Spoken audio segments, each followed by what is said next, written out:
Chapter 11 साली मैं तेरा नौकर नहीं हूँ। डेविल कॉन्फ्रेंस रूम की तरफ जाता है और अंदर एंटर करता है तो देखता है सब लोग वहां बैठे हुए डेविल का ही वेट कर रहे थे। डेविल उन सब पर अपनी एक सरसरी निगाहें घुमाता है और जाकर अपनी चेयर पर बैठ जाता है। डेविल को बैठते ही वहां आए हुए रावत ग्रुप्स को मीटिंग शुरू करने का इशारा करता है। डेविल का इशारा मिलते ही प्रेजेंटेशन स्टार्ट हो जाती है। वही डेविल अपना सारा ध्यान अभी प्रेजेंटेशन पर लगा हुआ था। करीब 2 घंटे बाद जाकर उनकी मीटिंग ओवर होती है।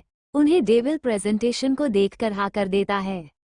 डेविल के हाथ सुनकर वहां आए हुए रावत ग्रुप्स के हेड डेविल को कांग्रेट्स करते हैं और डेविल से प्रोजेक्ट रिलेटेड कुछ बात करके वहां से निकल जाते हैं।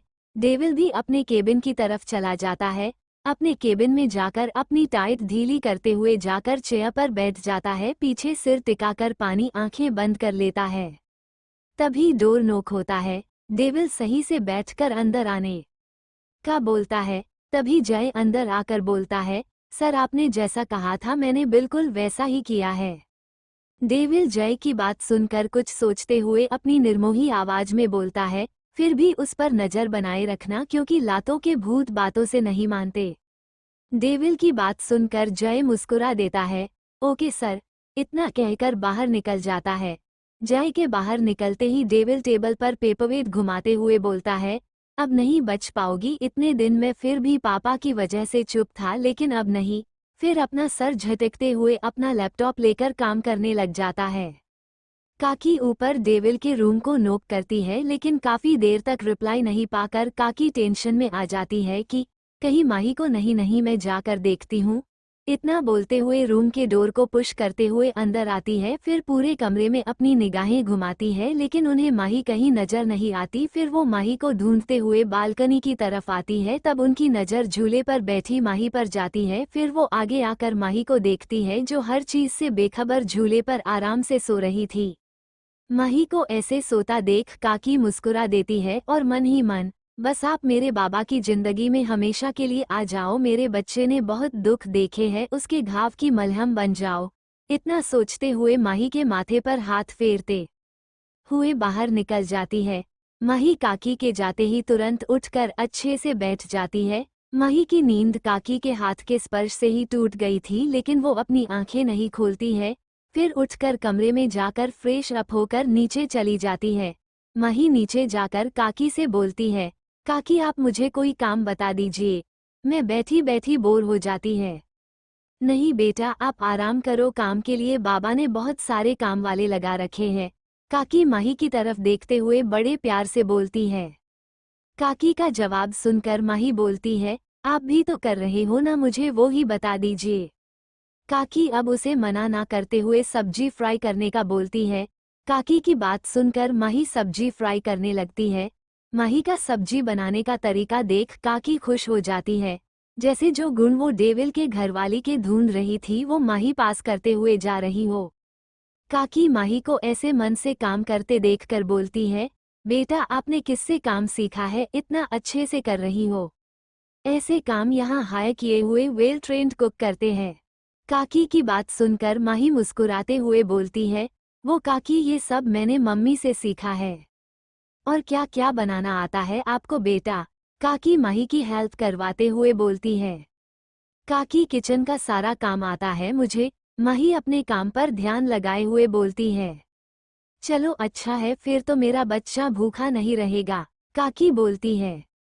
काकी की बात सुनकर बोलती है, क्या हुआ काकी, कौन भूखा नहीं रहेगा? माही की बात सुनकर काकी हड़बड़ाते हुए अपनी बात चेंज करते हुए बोलती है।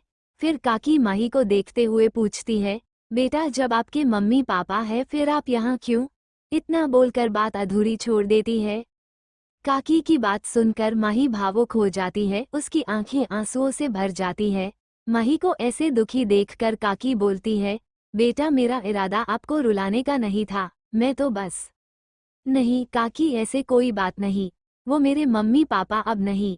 माही सुबकते हुए अपने आंसू पोंछते हुए बोलती है। काकी माही की बात सुनकर अंदर ही अंदर गलानी से भर जाती है। फिर बोलती है, कोई बात नहीं बेटा, आप मुझे अपनी माँ ही समझो। जैसे मैंने बाबा को बचपन से पापा है वैसे ही आप आज से मेरी बेटी है। काकी माही के चेहरे को थामकर उसके आंसू पूछते हुए बोलती है। काकी का इतना प्यार देखकर माही अपने आप को रोक नहीं पाती और काकी के गले लग जाती है। काकी भी उसे अपने सीने से लगा लेती है। वो काकी के सीने से लग जाती है जैसा कोई छोटा बच्चा अपनी माँ से चिपका हुआ हो। काकी उसे अपने सीने से चिपकाए हुए उसके बालों को चूम लेती है, फिर प्यार से बोलती है, आज के बाद कभी मत बोलना कि माँ नहीं है तुम्हारी, आज से तुम्हारी माँ मैं हूँ। माही काकी के सीने से लगे हुए अपनी गर्दन हिला देती है। कमला कोठा चारों तरफ ही शराब की गंध आ रही थी। वहां बैठे हुए रहीश आदमी जाम पर जाम लगाए जा रहे थे और सामने बेली डांस करती लड़कियों का लुत्फ उठा रहे थे। कोई उन्हीं के साथ अंग से अंग लगाकर नाच रहा था, कोई उनके बदन पर अपने हाथ फिसला रहा था। हर कोई वहां दिए हुए पैसा का डबल मजा ले रहा था। वही कोने में बड़े से सोफे पर बैठा महासहाय ये सब देख रहा था और शराब के जाम पर जाम लगाए जा रहा था। जाम लगाते हुए अपनी घड़ी को बार बार देख रहा था जैसे किसी का इंतजार कर रहा हो। काफी देर वहां बैठे हुए देखता है। जो महफिल सजी हुई थी उसके अब आदमी छटने लग गए थे। अभी भी जिसका इंतजार था वो नहीं आया। महा सहाय की आंखों में गुस्सा उतरने लग जाता है। वो अपनी लाल आंखों से अपने पास खड़े आदमी को बोलता है, पता करो वो आएगा या नहीं। आदमी महासहाय की बात सुनकर अपनी गर्दन हिलाकर वहां से साइड में जाकर फोन पर बात करने लग जाता है। फिर बात करके आकर महासहाय के पास आता है। साहब वो आज सुबह से ही अड्डे पर नहीं है, आज उसे किसी ने नहीं देखा, पता नहीं वो कहाँ है। आदमी की बात सुनकर महासहाय की पकड़ ग्लास पर कस जाती है जिसकी वजह से कांच का ग्लास टूटकर बिखर जाता है और महासहाय के हाथों से खून रिसने लग जाता है। महासहाय गुस्से से उठते हुए बाहर की तरफ निकल जाता है। उसके पीछे ही उसके आदमी निकल जाते हैं। वही शांति अपनी आंखों में आंसू लिए बाहर गेट की तरफ देखते हुए रॉकी का इंतजार कर रही थी। उसका दिल कह रहा था कि रॉकी आएगा, लेकिन उसका दिमाग कह रहा था कि वो नहीं आएगा तो केवल उसके लिए एक जरिया है टाइम पास का। शांति को वहां बैठे हुए पूरी रात निकल जाती है, लेकिन ना रॉकी आता ना कुछ, और जैसे जैसे टाइम निकल रहा था वैसे वैसे उसके दिमाग और दिल की जंग ज्यादा छिड़ती हुए नजर आ रही थी। हर्ष होटल। विवान ऑफिस से फ्री होकर अपने होटल के रूम में जाता है। रूम क्लीन देखकर वो अपने कोट को उतार कर सोफे पर फेंक देता है। फिर अपने पेंट की पॉकेट से सिगरेट निकाल कर पीने लगता है। 2-3 सिगरेट फूंकने के बाद किसी को कॉल करते बोलता है, हाँ आज रात का अरेंजमेंट कैसा है। सामने वाले की बात सुनकर डेविल स्माइल करता है और अपने शर्ट के बटन खोलते हुए बाथरूम की तरफ चला जाता है। आधे घंटे बाद वो नहाकर बाहर आता है तो विवान ने अपने कमर पर केवल टॉवल लपेटा हुआ था, बाकी उसका मजबूत सीना आकर्षण लग रहा था। तभी डोर नॉक होता है। विवान उसे अंदर आने का बोलता है। स्टाफ ड्रेस पहने एक लड़का अंदर आकर बोलता है, सर बॉस ने आपके लिए ये भिजवाया है। इतना कहकर एक एनवलप आगे करता है। विवान एनवलप ले लेता है, उसे हाथ से बाहर जाने का इशारा करता है। स्टाफ वहां से बाहर निकल जाता है। वो अपना एनवलप खोलता है। उसने बहुत सारी लड़कियों की तस्वीरें थी जिनके पीछे उनकी प्राइज। विवान उनमें से लड़की सेलेक्ट करने लगता है। आखिर में उसकी नज़र एक तस्वीर पर टिकती है। उस तस्वीर को देखकर विवान उसे पीछे पलटकर देखता है। उस पर 2 लाख कीमत लिखी हुई थी। विवान 2 लाख देखकर बोलता है, ओ ऐसे तो बड़ी सती सावित्री बनी फिरती हो, ऐसे तो बड़ी डिमांड में हो। चलो कोई ना, आज रात निकालते हैं तुम्हारी डिमांड। इतना कहता हुआ अपने होठ पर अंगूठा फेरते हुए तस्वीर को साइड में रखता है और किसी को कॉल करके कुछ बोलता है। फिर कपड़े पहनकर बाहर निकल जाता है। विवान 1 घंटे बाद रूम में आता है। अंदर आकर देखता है उसे कोई दिखाई नहीं देता तो मन ही मन, बड़ा टाइम लग रहा है जान, कोई ना आज मिल जाओ, आगे से नहीं लगेगा टाइम। फिर विवान सोफे पर बैठकर रूम में बने हुए काउंटर से शराब की बोतल लेकर आता है। उसे ग्लास में डाल गटकने लग जाता है। काफी देर शराब पीने के बाद उसकी आंखों में नशा छाने लग जाता है। फिर विवान टाइम देखता है जो 12 बजा रही थी। 12 बजते देख विवान गुस्से में बोतल को उठाकर दीवार पर मारता है जिससे वो टूटकर चकनाचूर हो गई थी। साली हराम तारानकन विवान को वेट करवाएगी।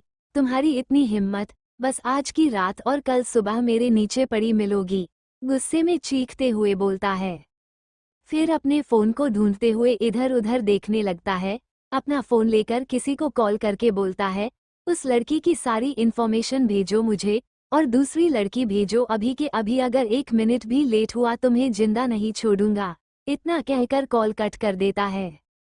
फिर अपने पॉकेट से सिगरेट निकालकर उसके कस भरने लग जाता है। 1-2 कस लेता है, तभी उसका डोर नॉक होता है। डोर नॉक की आवाज सुनकर विवान के फेस पर एक गंदी वाली स्माइल आ जाती है।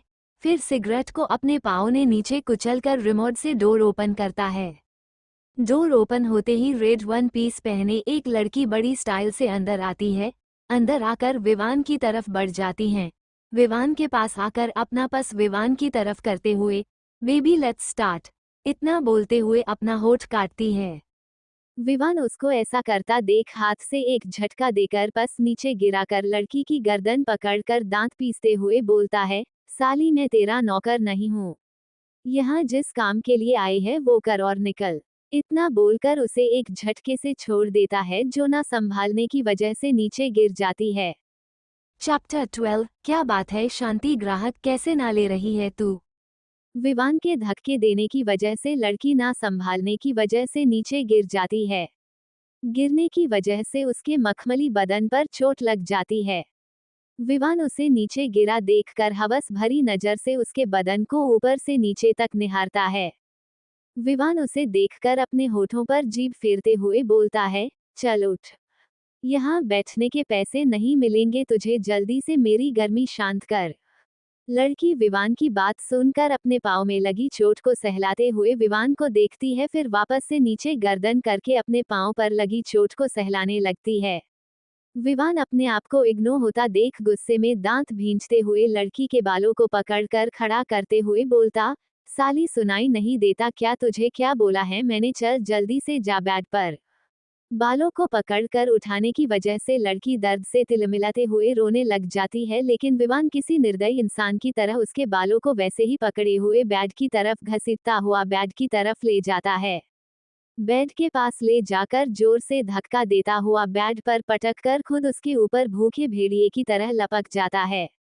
विवान लड़की को भेड़िए की नोचने लग जाता है। लड़की विवान से डिफेंड करने की बहुत कोशिश करती है, लेकिन ज्यादा देर नहीं टिक पाती। थोड़ी देर में ही विवान लड़की को पछाड़ देता है और उसके शरीर के साथ खेलने लग जाता है। लड़की बेड पर एक जिंदा लाश की तरह पड़ी रहती है। विवान पूरी रात उसके साथ अपनी गर्मी शांत करके सुबह करीब 5 बजे रुकता है और उठकर बाथरूम में जाकर शावर चालू करके खड़ा हो जाता है। फिर नहाकर अपने कपड़े पहनकर आकर बेड पर लेट जाता है।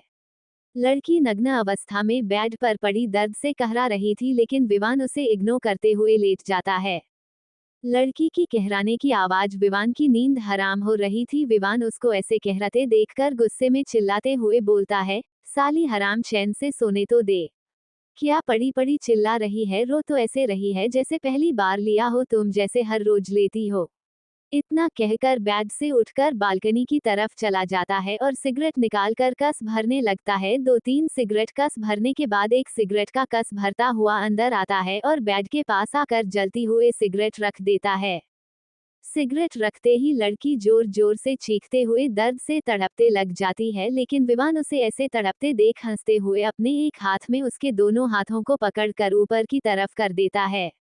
फिर सिगरेट का कस लेता, फिर वापस उसके बदन पर सिगरेट से दागता 2-3 सिगरेट पीते हुए लड़की के बदन को दागदार बना देता है। लड़की की कहराने की आवाज विवान की नींद हराम हो रही थी। विवान उसको ऐसे कहराते देखकर गुस्से में चिल्लाते हुए बोलता है, साली हराम चैन से सोने तो दे। क्या पड़ी पड़ी चिल्ला रही है, रो तो ऐसे रही है जैसे पहली बार लिया हो तुम, जैसे हर रोज लेती हो। इतना कहकर बेड से उठकर बालकनी की तरफ चला जाता है और सिगरेट निकालकर कस भरने लगता है। 2-3 सिगरेट कस भरने के बाद एक सिगरेट का कस भरता हुआ अंदर आता है और बेड के पास आकर जलती हुए सिगरेट रख देता है। सिगरेट रखते ही लड़की जोर जोर से चीखते हुए दर्द से तड़पते लग जाती है, लेकिन विवान उसे ऐसे तड़पते देख हंसते हुए अपने एक हाथ में उसके दोनों हाथों को पकड़कर ऊपर की तरफ कर देता है। फिर सिगरेट का कस लेता, फिर वापस उसके बदन पर सिगरेट से दागता 2-3 सिगरेट पीते हुए लड़की के बदन को दागदार बना देता है। फिर लड़की को देखते हुए हंसी हंसते हुए बोलता है, साली रोकर क्या कर लेगी। तभी विवान का कॉल रिंग करता है। विवान अपने पॉकेट से फोन निकालकर कॉलर आईडी देखता है। कॉलर आईडी देखकर कॉल रिसीव करते हुए बालकनी की तरफ चला जाता है। विवान गुस्से में चीखते हुए बोलता है, तुम सब मर गए क्या? जो अभी तक उस हराम तारांकन मेरी नजरों से बच रही है उसे ढूंढो, चाहे आसमान से लेकर आप वो आज शाम तक मेरे सामने चाहिए किसी भी हाल में, अगर आज शाम तक नहीं मिली तो। इतना कहकर अपनी बात अधूरी छोड़ देता है। विवान की बात सुनकर सामने वाला कुछ बोलता है। विवान सामने वाले की बात सुनकर एक शातिर मुस्कान लिए कॉल डिस्कनेक्ट कर देता है। रूम के अंदर जाकर सोफे पर बैठ जाता है, सोफे पर पीछे अपना सर टिका देता है। ऐसे ही 2-3 दिन बीत जाते हैं, लेकिन जिसे विवान ढूंढ रहा था उसकी कोई खबर नहीं मिली थी, जिसकी वजह से वो गुस्से में तिलमिलाया हुआ बैठा था। 2-3 दिन से जो लड़की रात को आती उसे सिगरेट से दागता, उसकी मरने लायक हालत ना हो जाती तब तक नहीं छोड़ता। कमला कोठा। शांति 2 दिन से चुप चुप रहने लग गई थी, ना कोई ग्राहक लेती ना कुछ, और अगर कोई ग्राहक उसे लेता तो बेजान पुतले की तरह जैसे वो करता वैसा उसे करने देती। 2-3 दिन में उसकी आंखों के नीचे काले घेरे और उसके चेहरे की रंगत की उड़ गई थी, जैसे रॉकी के साथ ही चल गई हो। रॉकी इन 2-3 दिनों में शांति के पास नहीं गया, क्योंकि काम में बिजी होने के चक्कर में वही शांति के दिमाग में रानी की बातें घर कर गई थी कि रॉकी ने उसका केवल शोषण किया है, ना कि कोई प्यार, बस वो उसे इस्तेमाल करके छोड़ गया, जैसे बाकी मर्द एक रात इस्तेमाल करके छोड़ जाते हैं।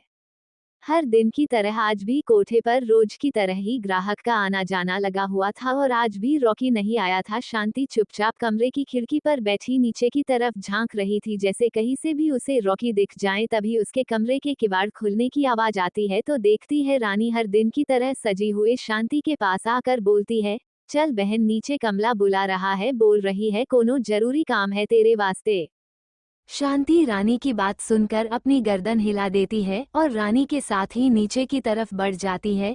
नीचे बड़ी सी कुर्सी पर कमला अपने मुंह में पान ठूसे शांति को नीचे आता देखकर बोलती है, क्या बात है शांति, ग्राहक कैसे ना ले रही है? तू कल भी माथुर सेठ बोल रहा था कि तू आजकल मजा ना देव है, जिसके वास्ते पैसे कम देकर गया है।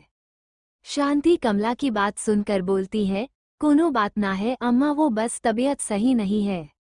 तबीयत को का हुआ, डॉक्टर को चेक करवा लो, कहीं कोई अपना अंश ना डाल गया हो। कमला पास पड़े पतीले में थूकते हुए बोलती है। कमला की बात सुनकर शांति के दिल की धड़कन तेज हो जाती है, क्योंकि अगर कमला की बात सही हुई तो शांति को किसी भी हाल में बच्चा दूर करवाना पड़ेगा, क्योंकि यहाँ कोठे पर जिसके साथ होता उसका दूसरे दिन एबॉर्शन करवा देती कमला, जिसे सोचकर ही शांति का दिल कांप जाता है। Devil villa. आज भी डेविल अपने पर्सनल विला ही आया हुआ था। वो इस वक्त माही के रूम में माही के साथ बेड पर सो रहा था। माही भी नींद में उसके करीब पहुंच गई थी और डेविल भी उसे अपनी बाहों में थामे बेड पर सो रहा था। बेड के साइड टेबल पर डेविल का फोन रिंग करता है। फोन की रिंग को आवाज सुनकर डेविल अपनी आंखें खोलता है। जैसे ही उठने लगता है उसे अपने शरीर पर भार महसूस होता है। डेविल अपनी अधखुली आंखों से अपने ऊपर देखता है तो उसे अपने सीने से चिपकी माही दिखाई देती है। माही को ऐसे खुद से चिपकते हुए देखकर उसकी आंखें बंद हो जाती है। डेविल वापस से उठने की कोशिश न करते हुए अपना एक हाथ माही की कमर पर कस देता है और दूसरा हाथ आगे बढ़ाकर फोन उठाकर कान पर लगा लेता है। डेविल सामने वाले की बात सुनकर डेविल निर्मोही आवाज में बोलता है, नजर रखो इस पर, वो कोई ना कोई गलती जरूर करेगा।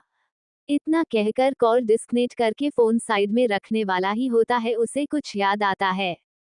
फिर डेविल अपने फोन का कैमरा ऑन करते हुए अपनी ओर अपने सीने से चिपकी हुई माही की कुछ फोटोज क्लिक करके फोन साइड में रखकर वापस से उसे बाहों में थामे सो जाता है। डेविल विला में हर कोई अपनी दिनचर्या के हिसाब से काम में लगे हुए थे, सिवाय डेविल और माही के, जो एक दूसरे की बाहों में चिपके हुए अपनी नींद पूरी कर रहे थे। वही एक सर्वेंट भागता हुआ नीचे आकर काकी को कहता है, मैम बाहर कुछ लोग आए हैं, सर से बात करना चाहते हैं। काकी सर्वेंट की बात सुनकर कुछ सोचते हुए बोलती है, बोल दो उन्हें कि आज सर रास्ट पर है, वो अभी सो रहे हैं, जैसे ही उठनेगे उन्हें बता दी जाएगी। सर्वेंट काकी की बात सुनकर वहां से चला जाता है। वही सर्वेंट को जाता देखकर काकी मन ही मन, मेरा छोटा बाबा आज कितने दिनों बाद आज ऐसे लेट तक सो रहे हैं, वो भी जरूर माही बिटिया के कारण, नहीं तो मेरे बाबा को एक मिनट चैन नहीं, उनकी ऐसे चैन भरी नींद में कभी नहीं टूटने दूंगी। इतना सोचते हुए वापस से काम के लग जाती है। वही रूम में माही और डेविल अभी भी आराम से चिपके हुए सो रहे थे।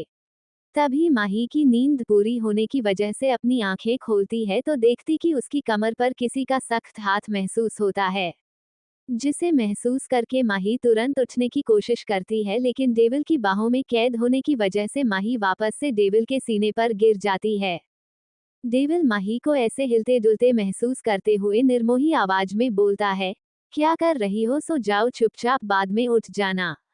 इतना बोलता हुआ माही पर पकड़ कसते हुए माही को लेकर दूसरी तरफ करवट बदल लेता है।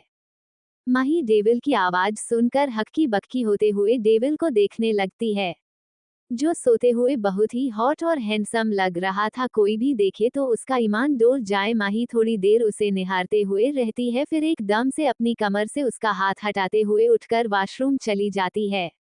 डेविल वही बेड पर आराम से गहरी नींद में सो रहा होता है। माही नहाकर बेबी पिंक कलर का सूट पहने अपने बालों का पानी झाड़ते हुए बाहर आती है और मिरर के सामने खड़े होकर तैयार होकर नीचे चली जाती है।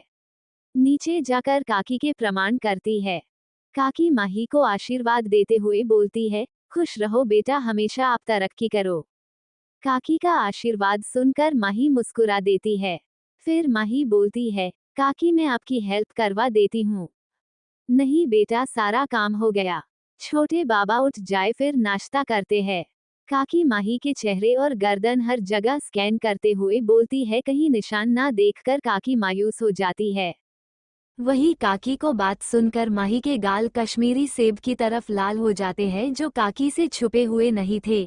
माही के चेहरे पर हया की लाली देखकर काकी अंदर ही अंदर खुश हो जाती है। डेविल बेड पर नींद में अपना हाथ फेरता है, उसे कुछ नहीं महसूस होता तो अपनी आंखें खोलकर देखता है कि वो बेड पर अकेला है। फिर वो मुस्कुराते हुए अपन बालों में हाथ फेरता हुआ उठता है और वॉशरूम में चला जाता है। करीब 10 मिनट बाद वो नहाकर नॉर्मल ट्राउजर और टी शर्ट में बाहर आता है और मिरर के सामने खड़ा होकर अपने बाल सेट करते हुए अपना परफ्यूम लगता है और नीचे की तरफ चला जाता है। जैसे ही वो नीचे जाता है उसे बाहर हो हलो जोर जोर से आवाजें आती है। डेविल आवाज की दिशा की तरफ चला जाता है। जैसे ही वो बाहर जाता है, सामने का नजारा देखकर उसकी आंखें फैल जाती हैं। डेविल की आंखें क्या देखकर फैली, और शांति और रॉकी के साथ क्या हुआ, क्या रंग लाएगी ये कहानी। बने रहो मेरे साथ मेरे प्यारे पढ़ाकू। जय Shri Shyam. To be continue. Chapter 13। नहीं तुम बकासुर नहीं हो लेकिन इंसान हो। शांति कमला की बात सुनकर अपनी घबराहट रोकते हुए बात संभालते हुए बोलती है, नहीं अम्मा, ऐसे कोनो बात ना है, वो तो शायद अपच हो गवा है, 1-2 दिन में ठीक हो जाएगा। कमला शांति की बात सुनकर बोलती है, ना सही कर ले वो जल्दी से जल्दी, ग्राहक नाराज ना होकर जावे, ध्यान रखो कमला को ग्राहक की नाराजगी चोखी ना लाग है। शांति अपनी गर्दन हिलाते हुए अपने कमरे की तरफ जाने लगती है। तभी उसकी नज़र सामने से आते रॉकी की पड़ती है, जो फोन पर किसी से बात करते हुए आ रहा था और शांति को देखकर अपनी एक आंख मार देता है और वापस से बात करने में बिजी हो जाता है। रॉकी को देखकर शांति की आंखें झिलमिलाने लग जाती है। वही रॉकी की आंख मारने वाली हरकत से उसके चेहरे पर मुस्कान आ जाती है। शांति फिर जल्दी से ऊपर कमरे की तरफ दौड़ती है। अंदर जाकर अपना कमरा बंद करके जल्दी से कांच के सामने खड़ी होकर मेकअप करने लग जाती है। थोड़ी देर में पहले जैसे तैयार होकर कमरे में लगे पलंग पर बैठकर रॉकी का इंतजार करने लगती है। करीब 1 घंटे बाद रॉकी आता है, जिसके हाथ में इस टाइम शराब से भरा गिलास था, जिसके घूंट लेते हुए वो कमरे का किवाड़ धक्का देता है तो अंदर से बंद ना होने की वजह से गेट खुल जाता है। रॉकी अंदर जाकर सामने बेड पर बैठी शांति को देखकर गिलास को एक सांस में घटक जाता है और साइड में फेंकते हुए किवाड़ बंद करके उसके सांकली लगा देता है और बेड की तरफ बढ़ता हुआ अपना शर्ट उतार कर फेंक देता है और अपना बेल्ट निकालते हुए अपने पेंट का बटन खोल देता है और चेन खोलते हुए शांति के पास जाकर उस पर लपक जाता है। शांति उसे ऐसे अपने करीब आता देख अपने आप को उसके हवाले कर देती है। रॉकी उसके लबों का रसपान करके पीछे हटता है और उसके कपड़े निकाल कर फेंक देता है, फिर अपना पेंट निकल कर साइड में फेंक देता है, फिर बाकी के कपड़े भी निकाल देता है और शांति को लेटाकर खुद उसके ऊपर चढ़ जाता है और उसके सीने को अपने मुंह में लेकर सक करने लग जाता है। काफी देर सक करके फिर उसके शरीर को चूमने लग जाता है। करीब 2 घंटे उसके ऊपर चढ़ा हुआ अपने प्यार का अंतिम चरण पूरा कर देता है। रॉकी फिर खुद शांति के साइड में लेट जाता है और करवट बदल कर सो जाता है।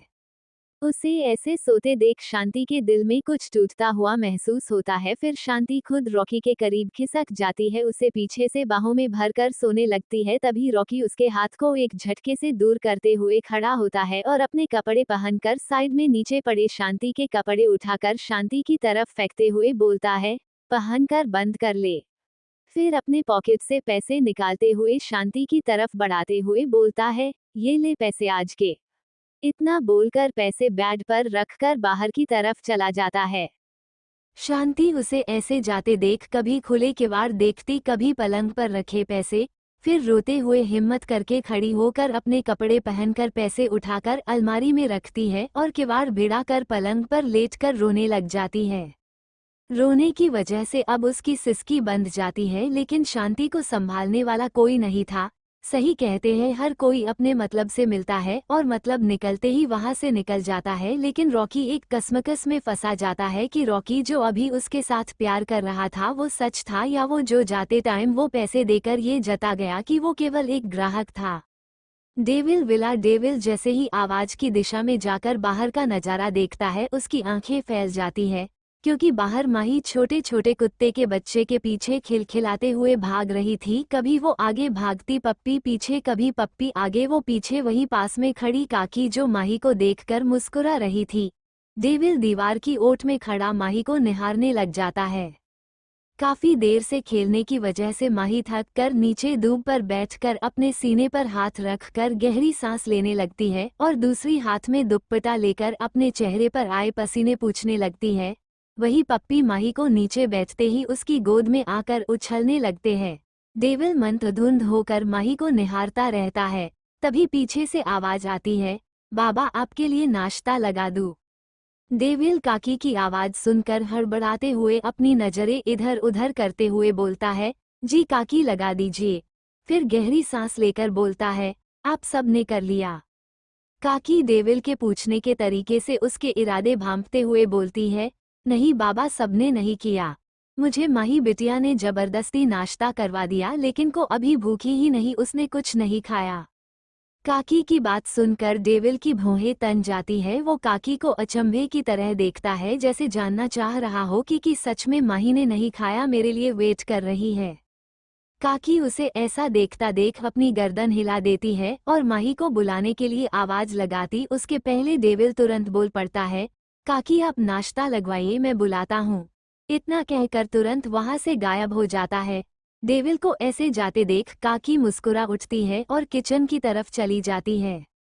डेविल बाहर गार्डन की तरफ आकर माही के पीछे खड़ा हो जाता है, लेकिन माही हर चीज से बेखबर पप्पी के साथ खेलने में व्यस्त रहती है।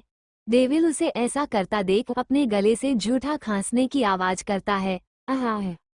माही खांसने की आवाज सुनकर पीछे मुड़ती है। जैसे ही उसकी नजर डेविल पर पड़ती है वो हड़बड़ाते हुए उठती है, लेकिन गोद में पप्पी होने की वजह से माही गिरने लगती है। वो गिरने के डर से अपनी आंखें भींच लेती है। तभी उसे एहसास होता है वो नीचे नहीं गिरी, तो धीरे से अपनी आंखें खोलकर सामने देखती है तो डेविल उसे एक हाथ से उसकी कमर से थामे खड़ा उसे निहार रहा था। माही उसे ऐसे पकड़े देख माही के शरीर में कंपन शुरू हो जाती है, जिसे डेविल अच्छे से देख पा रहा था। वही उसे ऐसे कांपते देख डेविल उसे अच्छे से खड़ा करते हुए अपनी निर्मोही आवाज में बोलता है, आराम से उठा करो, इतनी जल्दी किस चीज की थी, अभी गिर जाती तो। डेविल की आवाज सुनकर माही के दिल को छू जाती है। माही कुछ ना बोलते हुए वहां से अंदर की तरफ भाग जाती है। डेविल उसे ऐसे भागता देख अपने बालों पर हाथ फेरते हुए मदहोशी आवाज में बोलता है, जान कितने दिन, एक दिन तुम खुद ऐसे भागकर मेरी बाहों में आओगी, ये मेरा वादा है मेरी मोहब्बत से। इतना बोलकर अंदर की तरफ चला जाता है। डेविल डाइनिंग हॉल में आकर चेयर पर बैठ जाता है और चारों तरफ अपनी नजरें फेरता है, लेकिन उसे माही कहीं नहीं दिखाई देती। फिर वो अपनी प्लेट में अपने लिए परोसते हुए काकी से बोलता है, काकी आप अपनी माही बिटिया को भी बुला लीजिए, वरना फिर वो कहेंगी कि इतने बड़े घर में उनको खाने को भी नहीं दिया। काकी डेविल की बात सुनकर अपनी गर्दन हिलाकर सर्वेंट को बुलाकर माही को बुलाने के लिए भेजती है।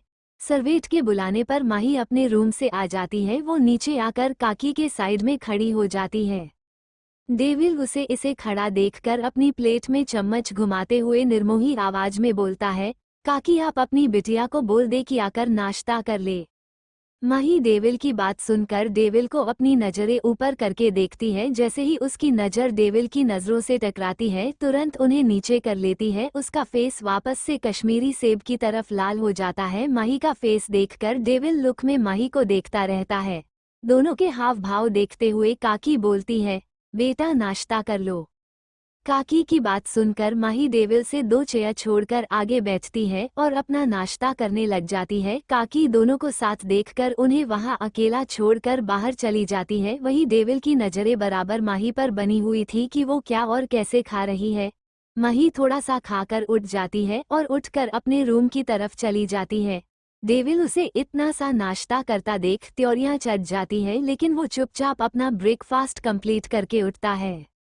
सर्वेंट को आवाज लगाकर बोलता है, एक प्लेट नाश्ता लगाकर मेरे रूम में भेजो। इतना कहकर तुरंत वहां से चला जाता है। अपने रूम में आकर सोफे पर बैठ जाता है, अपना लैपटॉप लेकर कुछ करने लग जाता है। तभी माही बालकनी से अंदर आती है। जैसे ही उसकी नज़र सोफे पर बैठे डेविल पर जाती है वो सकपका जाती है और रूम से बाहर जाने लगती है, लेकिन वो बाहर जा पाती उसके पहले उसके कान में निर्मोही आवाज पड़ती है, रूम से बाहर मत जाना वरना अच्छा नहीं होगा। डेविल की आवाज सुनकर माही के कदम जहाँ थे वही ठिठक जाते हैं। वो चुपचाप आकर बेड के साइड में खड़ी हो जाती है। तभी रूम नॉक होता है। डेविल रूम नॉक होता देख एक नजर माही पर डालकर अंदर आने का बोलता है। सर्वेंट अंदर नाश्ते से भरी ट्रॉली लाकर खड़ा हो जाता है। डेविल उसे हाथ के इशारे से जाने का इशारा करता है। डेविल का इशारा पाते ही सर्वेंट वहां से चला जाता है।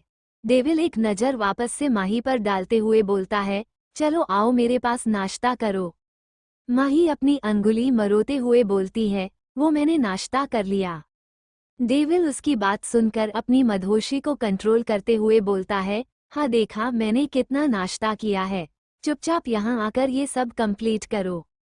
माही डेविल की बात सुनकर ट्रॉली में रखे खाने को देखकर धीरे से बोलती है, मैं कोई बकासुर हूँ जो इतना सारा खाऊंगी? नहीं, तुम बकासुर नहीं हो, लेकिन इंसान हो और इंसान की प्रॉपर हेल्थ के लिए तुम्हें ये खाना पड़ेगा। नहीं मैं अपने तरीके से खिलाऊं? डेविल उसके लबों पर नजर टिकाए हुए बोलता है। माही उसे ऐसे देखते देख अपनी कदम बढ़ाते हुए डेविल के पास आकर खड़ी हो जाती है। डेविल उसे खड़ा देखकर अपनी आईब्रोज उचकाते हुए पूछता है, क्या हुआ, बैठो और नाश्ता करो। माही अपनी अंगुली मरोते हुए सोफे के एक कोने से सटकर बैठ जाती है, जैसे अगर वो सही से बैठी तो डेविल उसे खा जाएगा। डेविल उसे ऐसे बैठता देखकर बोलता है, आराम से बैठो, खा नहीं जाऊंगा तुम्हें मैं। माही डेविल की बात सुनकर थोड़ा सा हिलती है, लेकिन वापस से सुकड़कर बैठ जाती है। फिर वो अपने कांपते हाथों से ट्रॉली में से खाना लेने लगती है। माही ने केवल अपने लिए छोले भटूरे परोसे। डेविल की नज़र बराबर उस पर बनी हुई थी। डेविल उसे छोले भटूरे लेते देख डेविल की भौहें तन जाती है। वो माही के हाथ से प्लेट पकड़कर खुद अपने हाथ से उसकी प्लेट में परोसने लगता है। जैसे जैसे डेविल परोस रहा था वैसे वैसे माही का फेस उतरता जा रहा कि जैसे अभी रो देगी। डेविल उसे ऐसे करता देख बोलता है, ऐसे करने से कुछ नहीं होगा, यही खाना है तुम्हें अब से। चैप्टर 14, डेविल ने की माही की केयर। माही डेविल की बात सुनती है तो उसका चेहरा उतर जाता है। फिर अपना मन मारकर प्लेट में परोसा हुआ सैलेड खाने लगती है। डेविल माही को ऐसे खाते देख अपने काम पर नजर गड़ाए हुए बोलता है, ऐसे मुंह बनाने से क्या होगा, अब से तुम ये सब ही खाओगी। माही डेविल की तरफ बिना देखे ही अपनी गर्दन हिला देती है और चुपचाप आधी प्लेट सैलेड खाकर उठ अपने मुंह पर हाथ रखते हुए बाथरूम की तरफ दौड़ती है। डेविल उसे ऐसे जाते देख तुरंत अपना काम छोड़कर माही के पीछे जाता है और बाथरूम के बाहर खड़ा होकर डोर नॉक करता हुआ बेचैनी भरी आवाज में बोलता है, क्या हुआ, तुम्हारी तबीयत तो ठीक है ना, कुछ बोलो तो सही। डेविल माही को ना जवाब देता देख तुरंत डोर के धक्का देकर अंदर की तरफ चला जाता है। जैसे ही अंदर एंटर होता है सामने का नजारा देख उसके आंखें बाहर आने को तैयार हो जाती है। डेविल माही को वॉश बेसिन को पकड़े उल्टी करते देख डेविल माही के पास जाकर उसकी पीठ सहलाने लगता है। थोड़ी देर बाद डेविल देखता है कि माही की उल्टी अब बंद हो चुकी थी, केवल उबकाई आ रही थी।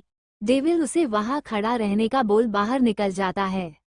रूम से गिलास भर कर पानी लेकर जाता है और पानी को पीने के लिए बोलता है, माही गिलास को कांपते हाथों से पकड़ने की कोशिश करती है, लेकिन डेविल उसे मना करते हुए खुद पानी पिलाता है।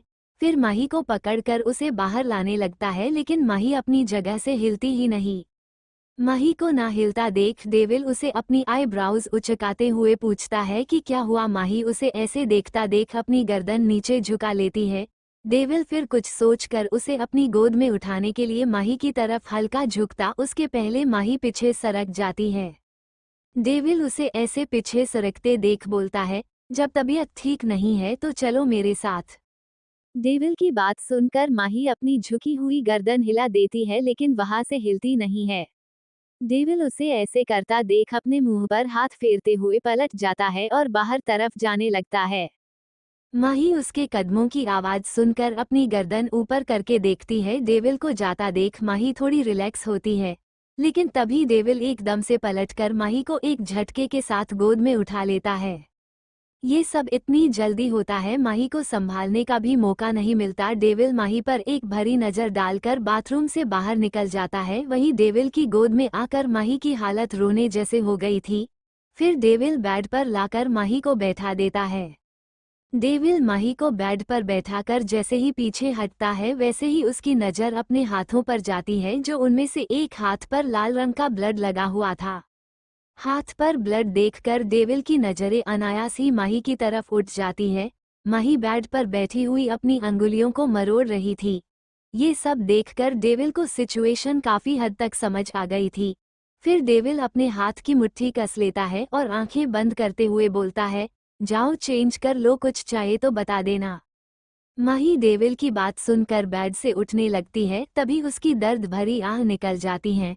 माही की दर्द भरी आह सुनकर डेविल की आंखें तुरंत खुल जाती है और वो माही के पास बैठते हुए बोलता है, क्या हुआ, ज्यादा दर्द हो रहा है? रुको मैं काकी को भेजता हूँ। इतना कहते हुए डेविल जल्दी से बाहर की तरफ निकल जाता है। तुरंत नीचे सीढ़ियों से उतरते हुए बोलता है, काकी कहाँ हो आप? डेविल नीचे आकर किचन की तरफ काकी को ढूंढते हुए वापस बोलता है, काकी आप कहाँ हो? तभी एक सर्वेंट वहां आकर अपनी गर्दन झुकाकर बोलता है, साहब काकी तो बाहर गई है, बोलकर गई है कि शाम के पहले आ जाएंगी। सर्वेंट की बात सुनकर डेविल तुरंत ऊपर की तरफ जाने लगता है, फिर सोचकर रुककर सर्वेंट को बोलता है, तुम जल्दी से हॉट बैग लेकर आओ। इतना कहकर ऊपर चला जाता है। ऊपर अपने रूम के बाहर खड़ा होकर जैसे ही अंदर जाने लगता है, उसके हाथ और पाँव दोनों एक साथ रुक जाते हैं। फिर डेविल गहरी सांसें लेकर अंदर की तरफ चला जाता है तो देखता है बेड इस वक्त खाली था, मतलब माही बाथरूम में जा चुकी थी। डेविल रूम में आकर चारों तरफ देखकर बेड के पास जाता है तो देखता है बेडशीट रेड हो चुकी थी जहां पर माही बैठी थी। फिर डेविल कुछ सोचकर बेडशीट निकलकर क्लोजेट रूम में रखी बास्केट में डाल देता है और बाथरूम के बाहर चक्कर लगाने लग जाता है। तभी डोर नॉक होता है। डेविल रूम का डोर ओपन करके देखता है तो सर्वेंट हॉट बैग लिए खड़ा था। डेविल उससे हॉट बैग लेकर दूर लॉक कर देता है। अंदर आकर हॉट बैग बेड पर रखकर माही के बाहर आने का वेट करने लगता है। फिर कुछ सोचकर बाथरूम के बाहर जाकर खड़ा हो जाता है। फिर डोर नॉक के लिए हाथ बढ़ाता है, लेकिन फिर डोर नॉक नहीं कर पाता। कहीं ना कहीं उसकी मर्दानगी या उसके हुसूल उसे रोक रहे थे। वहीं इन सब पर उसका प्यार भारी पड़ रहा था। फिर डेविल बिना नोक करे ही वापस से चक्कर लगाने लग जाता है। तभी उसे डोर ओपन होने की आवाज आती है। वो भागकर जाकर सोफे पर बैठ जाता है और अपना लैपटॉप लेकर कुछ करने लग जाता है। वहीं उसे अपनी ऐसे हरकतों पर गुस्सा आ रहा था। तभी उसकी नज़र बाहर आती माही पर पड़ती है, जो ड्रेस चेंज करके आ गई थी, लेकिन माही का चेहरा दर्द से पिला पड़ चुका था। माही आकर बेड पर बैठ जाती है, लेकिन दर्द की वजह से वो सही से बैठ भी नहीं पा रही थी, जो डेविल की नज़रों से छुपा नहीं था। डेविल उसे परेशान होता देखकर झिझकते हुए बोलता है, हॉट बैग रखा है, वो उसे कर लो, रिलीफ मिलेगा। माही डेविल की बात सुनकर अपनी गर्दन हिला देती है और हॉट बैग को अपने पेट पर रखकर बैठ जाती है। वहीं डेविल उसे ऐसा करता देख सुकून सा मिलता है, लेकिन अभी 10 मिनट ही नहीं बीते थे, वापस से माही की दर्द भरी आह निकल जाती है। अब तो दर्द के मारे माही की आंखें तक पनीली हो गई थी। माही को ऐसे दर्द में तड़पते देख डेविल अपने लैपटॉप में कुछ गूगल करने लगता है। फिर इंटरकॉम से कॉल करके बोलता है, डार्क चॉकलेट शेक बनाकर लाओ। इतना कहकर कॉल कट कर देता है। उठकर माही के पास आकर माही के पास बैठते हुए बोलता है, ज्यादा दर्द हो रहा है, डॉक्टर के पास चलते हैं। माही डेविल की आवाज सुनती है, वो तुरंत दूर होकर बैठने लगती है। ये सब देखकर डेविल के सीने में कुछ चुभता है, लेकिन वो अभी माही के हालत देखकर कुछ नहीं बोलता और झिझकते हुए अपना हाथ आगे बढ़ाकर माही के पेट के ऊपर से हॉट बैग उठाकर उसके कुर्ते को ऊपर करके उसके बेली पार्ट पर हॉट बैग रखता है। उसे ये सब करते हुए उसका खुद का शरीर टाइट हो रहा था, लेकिन वो अपने एहसास दबाते हुए माही को बोलता है, उसको ऐसे रखो, रिलीफ मिलेगा। माही उसकी बात सुनकर कुछ नहीं बोलती और अपनी आंखें बंद करके लेटी रहती है। तभी डोर नॉक होता है। डेविल उठकर बाहर खड़े सर्वेंट से डार्क चॉकलेट शेक लेकर अंदर आता है और माही के पास आकर बोलता है, ये पी लो, रिलीफ मिलेगा। माही उसकी बात सुनकर कुछ नहीं बोलती और अपनी आंखें बंद करके लेटी रहती है। तभी डोर नॉक होता है। डेविल उठकर बाहर खड़े सर्वेंट से डार्क चॉकलेट शेक लेकर अंदर आता है और माही के पास आकर बोलता है, ये पी लो, रिलीफ मिलेगा। माही डेविल की बात सुनकर दूसरी तरफ करवट बदल कर लेट जाती है। उसे ऐसा करता देख डेविल की आईब्राउज चढ़ जाती है। फिर डेविल माही के पास बैठता है और उसके हाथ को पकड़कर उसे उठाने लगता है, लेकिन माही उसका हाथ झटकते हुए बोलती है, नहीं पीना मुझे कुछ भी। डेविल उसको ऐसा करता देख गुस्से में दांत पिसते हुए बोलता है, क्यों नहीं पीना? मुझे नहीं पीना, बस बोल दिया ना। माही दर्द से परेशान होते हुए बोलती है, लेकिन इस बार डेविल उसे कुछ नहीं बोलकर माही को पकड़कर जबरदस्ती बैठता है और शेक उठाकर उसके सामने करते हुए बोलता है, पियो। माही उसे ऐसा करता देख रोते हुए बोलती है, नहीं पीऊंगी, क्या कर लोगे? डेविल उसे ऐसा करता देख एक स्माइल देते हुए बोलता है, मैं क्या कर सकता हूँ, तुम सोच भी नहीं सकती, अब शांति से उसे पियो वरना मुझे और भी तरीके पता है। इतना कहते हुए डेविल की नज़र बराबर माही के रसभरे लबों पर बनी हुई थी।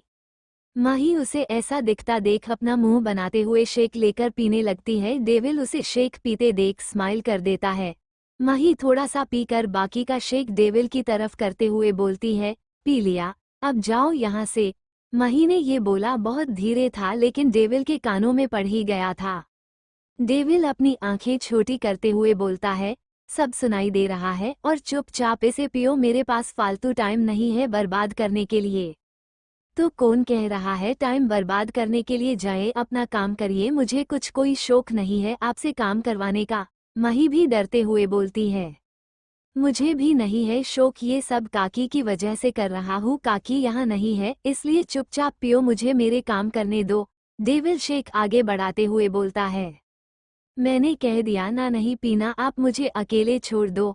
माही अब रोते हुए बोलती है, लेकिन अब आगे कुछ बोल पाती। डेविल उसके होठों से शेक वाला गिलास लगा देता है, तो उसे ना चाहते हुए भी उसे पीना पड़ता है।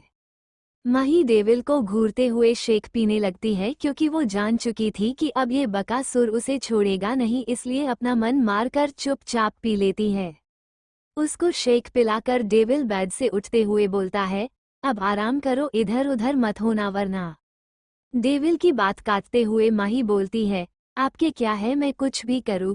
डेविल उसकी बात सुनता है तो डेविल के लब मुस्कुरा उठते हैं, लेकिन वो उन्हें बड़ी खूबी से छुपा लेता है और जाकर सामने सोफे पर बैठ जाता है और अपना काम करने लग जाता है। 10 मिनट बाद डेविल सामने बेड पर देखता है तो अब माही बेड से लगी हुए सो रही थी। उसको ऐसे सोता देख डेविल मुस्कुरा देता है और अपना काम करने लग जाता है। तभी उसका फोन बजता है। वो कॉलर आईडी देखकर कॉल रिसीव करता है। सामने वाले की बात सुनकर डेविल के लबों पर शातिर मुस्कान आ जाती है। फिर डेविल सामने वाले इंसान को कुछ समझाकर कॉल कट कर देता है। फिर एक नज़र माही को देखकर मन ही मन, बस जान बहुत हुआ, जिस डर से तुम जी रही हो वो बहुत जल्दी खत्म कर दूंगा, बस थोड़े दिन और फिर सब असली डेविल से मिलेंगे। कि कौन है डेविल? इतना कहकर हंसने लग जाता है। डेविल की ये हंसी नॉर्मल हंसी नहीं थी, बहुत डरावनी हंसी थी। क्या करने वाला है डेविल? कौन है डेविल? क्या होगा माही के साथ? माही किससे डरती है? क्या कारण है? डेविल कैसे जनता है? सब क्या करेगा उसके लिए डेविल? आइए बने रहिए मेरे साथ मेरे प्यारे लिसनर्स। जय Shri Shyam. To be continue. Chapter 15, Shanti और रॉकी। माही को दर्द से राहत मिलते ही उसकी आंखें भारी हो जाती है और वही बेड से पीठ लगाए ही सो जाती है। वही सोफे पर बैठा डेविल अपने काम में मगन लैपटॉप में ध्यान लगाए बैठा था, लेकिन उसकी नजरें बीच बीच में माही के ऊपर भी उठ रही थी।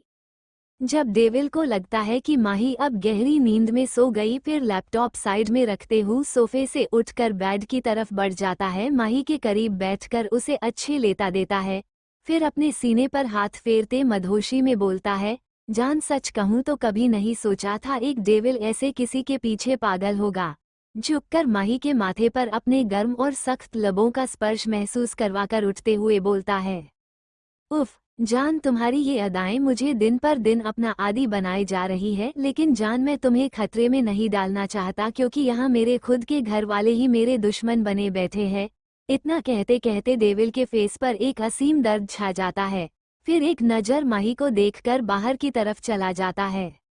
हर्ष होटल। विवान सोफे पर राजा की तरह बैठा गुस्से में सामने खड़े अपने आदमियों को घूरते हुए गुस्से में चीखता हुआ बोलता है, उसे कोई जमीन थोड़ी खा गई, साली हराम को आज गायब हुए कितने दिन हो गए, लेकिन मुझे वो किसी भी हाल में चाहिए। इस बार लास्ट वार्निंग दे रहा हूँ, इस बार उसे मेरे सामने लेना वरना। इतना कहते हुए सामने खड़े 4 आदमियों में से एक आदमी पर बंदूक चला देता है। गोली के लगते ही आदमी दर्द से तड़पते हुए वही अपनी जान गंवा देता है। उसके पास खड़े आदमी उसे ऐसे मरता देख कांपने लग जाते हैं। अपने आदमियों को ऐसे डर से कांपता देख विवान एक डरावनी हंसी हंसता है और बंदूक अपनी कमर में खोंसकर बाहर की तरफ चला जाता है।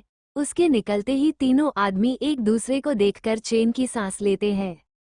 फिर उनमें से एक बोलता है, साहब ने इसे क्यों मारा पता नहीं, साहब के क्या हो गया। तभी दूसरा उसकी बात काटते हुए बोलता है, चलो उसे ढूंढो, नहीं अपनी भी ऐसे ही लाश मिलेगी। तीनों तुरंत विवान के कहे काम पर लग जाते हैं। विवान होटल से निकलकर बर जाता है, क्लब के अंदर जाता है। वहां डांस करती बाल डांस आकर विवान के अंग से अंग लगाकर चिपकते हुए नाचने लग जाती है। विवान भी आदत से मजबूर उनके बदन पर अपनी अंगुलियों को फेरते हुए बोलता, baby room number 513 third floor. इतना कहता हुआ उसके क्लीवेज पर अपनी अंगुलियों को फेरते हुए एक आंख मारकर चला जाता है। डांसर उसकी बात सुनकर हंसते हुए नए आए हुए कस्टमर को अट्रैक्ट करने चली जाती है। वहां से निकलकर विवान अपने रूम में एंटर करता है तो देखता है वहां पहले से ही 2 आदमी बैठे हुए उसका इंतजार कर रहे थे। विवान उनको देखकर मुस्कुराते हुए बोलता है, क्या बात है, इतनी बेसब्री से इंतजार किया जा रहा है। वहां बैठे आदमी में एक विवान की आवाज सुनकर हंसते बोलता है, क्या करे, किसी की चाहत आने से रोक ही नहीं पाई। विवान उसकी बात सुनकर कुछ बोलते हुए जाकर उनके सामने बैठ जाता है। उसके बैठते ही सामने बैठा आदमी बोलता है, क्या हुआ पता लगा उसका। विवान उसकी बात सुनकर गुस्से में अपने दांत पिसते हुए बोलता है, पता नहीं साली हराम कहाँ छुपी बैठी है, मेरे आदमी उसे ढूंढ रहे हैं, जल्द ही मेरे पास होंगी महासहाय। जी ये और कोई नहीं, महासहाय ही है जो अब विवान के साथ अपने काम को अंजाम देने की कोशिश कर रहा है। महासहाय विवान की बात सुनते ही बोलता है, चाहिए मेरे आदमी और लगा दो, लेकिन मुझे वो जल्द से जल्द चाहिए। विवान उसकी बात सुनकर अपनी गर्दन हाँ में हिला देता है, फिर कुछ सोचकर बोलता है, लेकिन महासहाय तुमने अभी तक उसकी कीमत नहीं बताई। विवान की बात सुनकर महासहाय अपनी सिगार जलाते हुए बोलता है, इतनी भी क्या बेताबी है विवान बाबू, पहले तुम एक रात मजे करके मुझे दे देना, बाकी जो तुम बोलो उसकी कीमत तुम्हें मिल जाएगी। विवान उसकी बात सुनकर गंदी हंसी हंसते हुए बोलता है, वो तो मैं वैसे भी लेंगा, वो मेरे सामने आए और उसे बिस्तर पर मेरे नीचे से ना निकालूं, वो मेरे हुसूलों के खिलाफ हो जाए। विवान की बात सुनकर महासहाय हंसते हुए बोलता है, विवान बाबू आपने मिजाज बड़े रंगीन है, आप कहो तो आपके लिए और नजराने पेश हो जाए। महासहाय की बात सुनकर विवान अपने सीने पर अपना हाथ फेरते हुए अपने होठों को दांत से काटते हुए बोलता है, आपने क्या पूछ लिया, इसके लिए कोई कमबख्त ही होगा जो मना करेगा, यहाँ तो हर रात एक चाहिए नीचे से निकालने के लिए, वरना नींद ही नहीं आती। विवान की बात सुनकर महासहाय कुछ बोलता, तभी डोर ओपन होता है, सबकी नजरें दूर की तरफ घूम जाती है तो सामने नीचे विवान से मिली डांसर बिगनी पहने अपनी अदाएं दिखाते हुए विवान की तरफ आ जाती है। विवान उसे आते देख सोफे पर अपने दोनों हाथों को फैलाते हुए पैर पर पैर चढ़ाकर बैठ जाता है। वो डांसर आकर विवान के करीब आकर बैठ जाती है, अपना हाथ बढ़ाते हुए बोलती है, क्या बात है चिकने, आज बड़े दिन बाद आया। विवान उसकी बात सुनकर मुस्कुरा देता है। तभी महासहाय उठते हुए बोलता है, विवान बाबू बाद में मिलते हैं। उनके इतना कहते ही विवान उनका जाने का वेट ना करते हुए अपने हाथ लड़की के घुटनों पर रखते हुए ऊपर की तरफ बढ़ाते हुए बोलता है, बेबी लेट्स प्ले गेम। इतना कहकर अपना ब्लेजर निकालकर फेंकते हुए लड़की को सोफे पर धकेलते हुए उसकी बिगनी की ड्रेस की डोर पकड़कर खींच लेता है। महासहाय विवान को ऐसा करता देख एक नजर दोनों पर डालकर बाहर की तरफ चला जाता है। अपने पास खड़े आदमी से बोलता है, ये अपने हाथ से नहीं जाना चाहिए, इसे हर रात एक लड़की अपनी तरफ से। फिर थोड़ा रुककर उस कंटेनर का क्या हुआ, पहुंच गया दुबई या पहुंचने वाला है, उसका अपडेट दो मुझे। आदमी महासहाय की बात सुनकर बोलता है, जी साहब पता लगाता हूँ। महासहाय उसकी बात का जवाब देते हुए अपनी गर्दन हिला देता है और कुछ सोचकर बोलता है, डेविल पर भी नजर रखो और उसके चमचे पर भी कि दोनों अभी कहाँ छुपे बैठे हैं।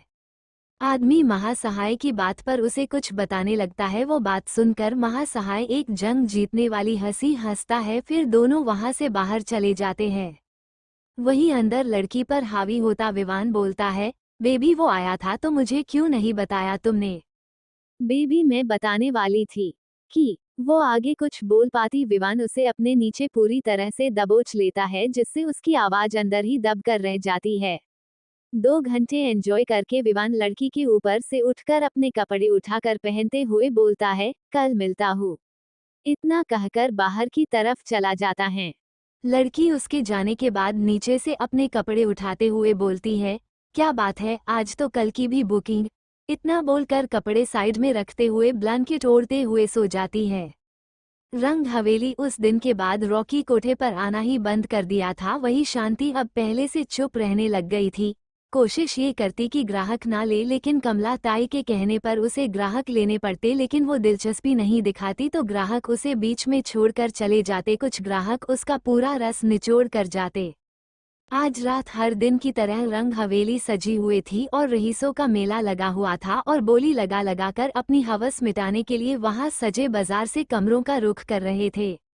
वहीं बाकी सबके साथ खड़ी शांति, जिसने गुलाबी रंग की साड़ी पहने जिसमें उसका सांचे में ढला शरीर बहुत सुंदर लग रहा था, वो अपनी ख्वाब में खाई हुई तभी वहां आया हुआ एक अधेड़ उम्र का आदमी शांति की तरफ इशारा करते हुए मुंह में पान ठूसते हुए बोलता है, क्या लोगी कमला उसका।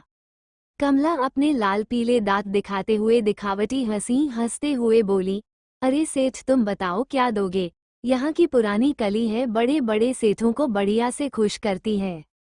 सेठ कमला की बात सुनते हुए अपने जेब से 500 के नोटों की गाड़ी निकलते हुए कमला की तरफ बढ़ा देता है। कमला पैसे लेते हुए शांति को इशारा करती है। शांति कमला का इशारा समझ सेठ के पास आने लगती है। वही सेठ शांति को देखकर शराब के गिलास गटकने लग जाता है।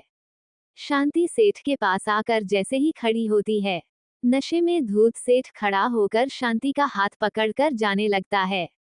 सेठ का स्पर्श पाकर शांति को घिन सी आने लगती है, लेकिन अपने मन को मारकर वो उसके साथ चल देती है, क्योंकि सही कहते हैं सब कोठे वाली को अपने मजे के लिए इस्तेमाल करते हैं, कोई उन्हें दिल से नहीं लगा सकता। वही मन में ठान कर शांति उसके साथ अपने कमरे में जाकर जैसे ही सेठ किवाड़ बंद करने वाला होता है, तभी एक मजबूत हाथ दोनों कावड़ के बीच में होता है, लेकिन सेठ उसे इग्नोर करते हुए जोर लगाकर बंद करने वाला होता है। तभी सामने से एक धक्के के साथ किवाड़ खुलता है। सेठ लड़खड़ते हुए पीछे की तरफ सरक जाता है। आवाज सुनकर शांति जैसे ही गेट की तरफ देखती है, उसकी नजरें सामने आए इंसान पर टिक जाती है और वो कोई नहीं रॉकी ही था जो नशे में धूत खड़ा था, जबकि उसे खड़ा होने में भी दीवार का सहारा लेना पड़ रहा था। रॉकी को ऐसे देखकर शांति की आंखें पनीली हो जाती है। शांति रॉकी को ऐसे देखकर अपनी जगह से खड़ी होकर उसकी तरफ बढ़ती, तभी आदमी बीच में हाथ करते हुए बोलता है, कौन हबे? पैसे दिए हैं, क्यों मजाक किरकिरा कर रहा है? चल हट यहाँ से। वो आगे कुछ बोलता उसके पहले रॉकी उसकी गर्दन पकड़कर उसे ऊपर करते हुए बोलता है, क्या बोला तूने? साले कुत्ते की औलाद, पैसे दिए हैं तो बाहर जाकर मजे कर, आगे से इस कमरे में मत दिख जाना वरना अच्छा नहीं होगा। वो आदमी रॉकी की कस्ती पकड़ से झटपटाने लग जाता है। उसे ऐसे झटपटाते देख शांति गुस्से से चीखते हुए बोलती है, क्यों नहीं आए? इस कमरे में पैसे दिए हैं तो आएगा ही, जैसे आप आते हो पैसे देकर जाते हो वैसे ही ये भी पैसे देकर जाएगा, उसके बदले जो करेगा वही होगा। शांति की बात सीधे रॉकी के सीने पर वार करती है। रॉकी को अपने सीने में कुछ चुभन सी महसूस होती है। रॉकी को शांति का ऐसा बोलना बिल्कुल पसंद नहीं आया। वो गुस्से में आदमी को पकड़कर बाहर धक्का देते हुए अंदर से किवाड़ बंद कर लेता है और पलटकर शांति की तरफ बढ़ते हुए बोलता है, क्या बोला तुमने, वापस से बोलना। शांति भी गुस्से ने गुराते हुए बोलती है, वही जो आपने सुना। रॉकी शांति को ऐसे गुस्से में देख रॉकी के फेस पर स्माइल आ जाती है, लेकिन उसको जल्दी ही दबा लेता है और शांति के करीब बढ़ता है। जैसे ही वो शांति का हाथ पकड़ता उसके पहले ही एक झनातेदार थप्पड़ गाल पर पड़ता है, जिसकी वजह से रॉकी का चेहरा एक तरफ झुक जाता है। 16 शांति और रॉकी की नोक झोंक। थप्पड़ की वजह से रॉकी एक तरफ झुक गया, वही शांति अभी भी गुस्से से तमतमा रही थी। थप्पड़ पड़ने की वजह से रॉकी का हाथ अपने गाल पर अपने आप चला जाता है। वही बाहर खड़ा आदमी बार बार गेट बजाए जा रहा था। रॉकी गेट बजता देख गुस्से में गेट की तरफ चला जाता है, फिर उसे अच्छे से लॉक करके वापस से शांति के पास आता है, लेकिन शांति रॉकी के धक्का देकर बाहर की तरफ चलने लगती है। लेकिन वो ज्यादा दूर जाती उसके पहले रॉकी उसका हाथ पकड़ लेता है। शांति उसे ऐसे पकड़ते देख आंसुओं से लबालब आंखों को कसकर भींच लेती है, फिर अपने हाथ को खींचते हुए गुस्से में लाल होते हुए बोलती है, क्यों पकड़ रहे हो, पैसे नहीं दिए तुमने जो तुम्हारे पास आऊं। शांति की बात सुनकर रॉकी की पकड़ शांति के हाथ से छूट जाती है। फिर रॉकी उसका हाथ छोड़कर बेड की तरफ चला जाता है, फिर बेड पर पसर कर बैठते हुए शांति के चेहरे पर नजर टिकाते हुए बोलता है, ओ तो मैडम पैसों का सौदा कर रही है, चलो कोई ना, अच्छा है, बोलो क्या लोगी। शांति रॉकी की बात सुनकर अपना मुंह दूसरी तरफ घुमा लेती है। रॉकी उसको ऐसा करता देख मुस्कुरा देता है, फिर पलंग पर लेटते हुए बोलता है, अब जल्दी आ जा, मुझे नींद आ रही है, बस तेरी गोद में सर रख कर सोना है। शांति रॉकी की बात सुनकर उसके पास जाने के तड़प रही थी, लेकिन आज उसने अपने आप को बस में कर रखा था कि आज वो रॉकी से दूर ही रहेगी। तभी वापस से गेट नॉक होना चालू हो जाता है। बाहर खड़ा आदमी अब जोर जोर से गेट बजाते हुए बोलता है, साले पैसे दिए हैं मैंने, लेकिन मजे तू कैसे ले सकता है, मैं इस मेरी रस भरी के तो मजे मैं ही लूंगा। रॉकी जैसे ही उसकी बात उसका है, रॉकी जो अभी शांति के इतने गुस्से होने के बाद भी शांत बैठा था, लेकिन आदमी की बात सुनकर गुस्से में तमतमा उठते हुए बोलता है, साले तेरी रस भरी मैं निकलता हूँ, फिर बताता हूँ कौन किसकी रस भरी है। रॉकी जैसे ही गेट के पास पहुंचता उसके पहले शांति बोलती है, उसे कुछ मत करना, वो मेरा ग्राहक है, जो बोलेगा बोलेगा, तू कौन होता है ये बोलने वाला। शांति की बात सुनते ही रॉकी के हाथ गेट की कुंडी पर ही रुक जाते हैं और रॉकी के सीने में असहनीय सा दर्द उठता है और उसकी आंखें पनीली सी हो जाती है। रॉकी अब बिना गेट खोले ही शांति के पास आकर उसके सट कर खड़ा हो जाता है। शांति उसे ऐसे अपने करीब देख बहकने लगती है, लेकिन इतने दिन की नाराजगी और तड़प आज उस पर हावी हो रहे थे। वो रॉकी से दूर होती उसके पहले रॉकी उसकी कमर में हाथ डालकर अपने से सटाते हुए बोलता है, तुम मेरे से दूर नहीं हो सकती। शांति उसकी बाहों में निकलने के लिए झटपटाते हुए बोलती है, क्यों नहीं हो सकती दूर, लो अभी होकर दिखाई दूर। वो रॉकी की बाहों में कसम साते हुए दूर होने की कोशिश करती है, लेकिन हो नहीं पा रही थी। वही उसे दूर होने की कोशिश करते देख रॉकी के लबों पर दर्द भरी मुस्कुराहट छा जाती है। शांति के चेहरे को निहारते हुए बोलता है, क्या हुआ, हो गई दूर, पहले शरीर तो देख लो, फिर लड़ा करो, कहाँ जीत पाओगी मेरे से। शांति जैसे ही रॉकी की बात सुनती है तो रॉकी के ऊपर नजर डालती है, फिर अपना फेस दूसरी तरफ घुमा लेती है। उसे ऐसे करता देख रॉकी अब शांति की गर्दन में अपना चेहरा छुपाकर खड़ा हो जाता है और धीरे धीरे अपने सुर्ख लबों को उसकी मखमली बदन पर चलाने लग जाता है। वही उसके स्पर्श को महसूस करके शांति शांत हो जाती है और खुद को उसके हवाले कर देती है। काफी देर रॉकी उसके सीने से लगाए अपने लबों से उसकी गर्दन पर चुंबन देने के बाद उसे थोड़ा दूर होकर शांति को अपनी गोद में उठा लेता है। शांति उसके सीने पर अपना सर टिकाकर उसकी गर्दन में अपनी बाहों को डाल देती है। शांति को चुप देखकर रॉकी एक स्माइल दे देता है और उसे गोद में उठाए बेड के पर अच्छे से बैठाता है, खुद भी उसके करीब बैठ जाता है। रॉकी अपना हाथ आगे बढ़ाते हुए जैसे ही शांति के हाथ के ऊपर रखता उसके पहले शांति अपना हाथ वहां से हटा लेती है और साइड होते हुए रॉकी की तरफ पीठ करते हुए करवट लेकर सो जाती है। रॉकी शांति को ऐसा करता देख मायूस हो जाता है, फिर शांति के करीब ही लेट जाता है। शांति को अपने पेट पर हाथ महसूस होता है, लेकिन वो चुपचाप लेटी रहती है। रॉकी उसके कमर पर अपना हाथ लपटते हुए अपनी तरफ खींच लेता है, जिससे रॉकी का कसीला सीना शांति की खुली पीठ को छू जाता है। उसके छूते ही शांति की आंखें बंद हो जाती है। थोड़ी देर में दोनों एक दूसरे के करीब लेटे हुए थे। आज उनके बीच बातचीत की जगह गहरी खामोशी छाई हुई थी, लेकिन दोनों अपने सुकून को महसूस करते हुए कब गहरी नींद में चले जाते हैं पता ही नहीं लगता है। सुबह सूरज की किरणें शांति की कमरे में बगावत कर चुकी थी, लेकिन शांति और रॉकी दोनों एक दूसरे से चिपके गहरी नींद में सो रहे थे। तभी गेट बजने की आवाज आती है, जिसे सुन शांति की नींद हराम हो जाती है। वहीं बाहर से आती आवाज से परेशान रॉकी बार बार अपनी गर्दन हिलाते हुए वापस से शांति से चिपक कर सो जाता है। शांति जैसे ही उठने की कोशिश करती है, तभी उसे अपने ऊपर भार महसूस होता है। जैसे ही वो आंखें खोलती है, उसकी नजरें अपने से चिपक कर सो रहे रॉकी पर जाती है, जो शांति को नींद में भी कसकर पकड़ा हुआ था। जैसे नहीं पकड़ा तो शांति कहीं भाग जाएगी। वापस गेट बजने की आवाज से शांति की तंद्रा टूटती है। वो रॉकी की बाहों से आजाद होते हुए खड़ी होकर अपनी साड़ी को सही करते हुए गेट खोलती है, तो उसकी नजरें सामने खड़ी कमलाताई पर जाती है, उसके पास खड़े आदमी पर, जिसे देख शांति को माजरा समझते देर नहीं लगती, क्योंकि ये वही आदमी था जो कल शांति को एक रात के लिए खरीदा था।